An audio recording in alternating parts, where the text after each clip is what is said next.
Thank you, Madam Chair. Yes, I am supporting this bill.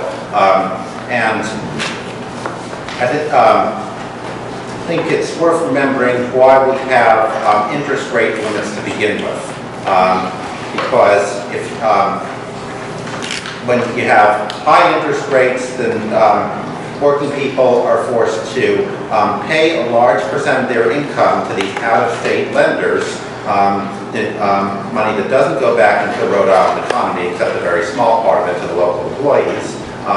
And it makes it hard for them to earn a living. It means that employers have to pay them more on average in order for them to stay above water. And it means that money, then the extra pay doesn't go to the workers. It means that people are more desperate. They're less able to go out and spend money and enjoy themselves and contribute to the economy.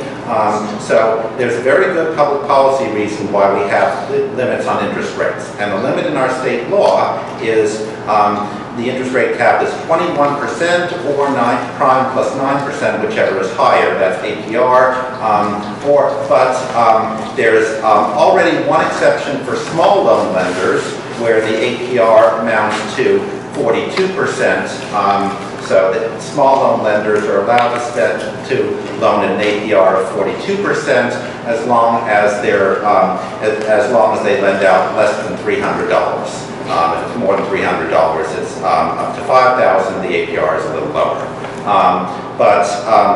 And our law has one huge exception to those interest rate caps, which is for payday lenders. Payday lenders are allowed to charge 10% interest every 13 days. Just saying 10% isn't a fair comparison because that's not APR. The right way to compare interest rates for anybody who's financially sophisticated is APR. So 10% interest rate every 13 days comes out to over 1,000% APR. And that's serious. If you start out borrowing $30 for 13 days, and then you borrow the amount needed to get back to satisfy that loan again after 13 days, and so on, you will end up owing more than 10 times as much. So over 1,000% APR. And I know some people tend to present it in a more modest light, using simple interest rather than compound interest, but compound interest is what's appropriate if people keep on taking out the loan again, as we've been hearing. So even someone who borrowed only 10 times per year, as we've heard in the previous testimony, if they borrow a certain amount, have to pay it back plus interest, and borrow the same amount plus interest, and have to pay that back plus more interest, and so on. If it's 10 times per year, they're going to pay over 145% of the original borrowing in interest fees. So it's a huge amount, much more than we allow to any other lenders. So there's a good reason why the military doesn't allow people to get into it, why we have laws to protect military employees. We also should be protecting our workforce, and not only because they're our workforce, but because they're our neighbors. We should protect them from being forced to borrow these huge amounts, being forced to borrow these huge interest rates, because when you first, the way the psychology works on this is when you first take out a loan, you think, well, it's just a one-time thing. It's just to deal with this one utility bill or these one or two bills that you have right now, and this will help you avoid the late fees on that one bill, even though the late fees have much lower interest rates. It doesn't end up that way, because especially when lenders charge such high interest rates, you'll find that your budget doesn't balance the next month either, and you'll want to borrow money again. And the thing is that when you're paying your utility bill, at least you're paying for something economically productive. But when you take out a payday loan, the payday lenders have one huge advantage in getting paid, which is they have your check. For most kind of loans, like credit card loans, you don't pay the loan until you decide to write a check or make an electronic payment and pay that loan. But the payday lenders can get paid whenever they choose to. They can just, because they have, possession is 9/10 of the law, they have your check in their possession, so they make sure they get paid before that utility bill, before and your rent, before any of the other bills that you have to pay, because they already have your check. So they make it sound like it's risky, like they have no security, but having that check in their hand is a huge advantage. So what happens is the payday lender gets paid at an ever-increasing interest rate. Meanwhile, ever-increasing total amounts of interest. Meanwhile, you fall further and further behind on paying your other bills who don't have the same advantage of having your check in hand. And then you want to borrow more to make that other bills, and you also have to repair the hole in the budget caused by the high interest rates that these payday lenders are charging. So it sucks money out of the legitimate creditors, and it siphons off that money into these out-of-state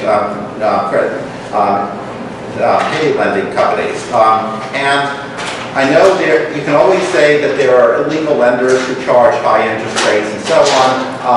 I don't think that maybe it's always a difficult law enforcement problem to get rid of the illegal lenders that pay high, that charge high interest rates. But the problem with these payday lenders is they look legitimate, and that seduces more people into taking out these loans. When our laws authorize such huge interest rates of 1,000% plus APR, we are implicitly sending a signal to the citizens of Rhode Island that these lenders are legitimate, that they're a legitimate option, and the fact that we allow them to set up a storefront gives them this convenience factor and makes them look like an actual part of the community. So people are more willing to take out loans from these storefront payday lenders that look legitimate than from some shady site on the internet where they know to be cautious. Because the way they're thinking is they're just avoiding the late fee on one utility bill, and they don't realize they're likely to be sucked into a lot of future debt with ever increasing amounts of interest. So I think it would be more reasonable to do what this bill does, which is it doesn't stop small loans, but it subjects them to a 42% APR cap, which is still a sky-high interest rate, but it's at least something that's not going to destroy people economically, probably.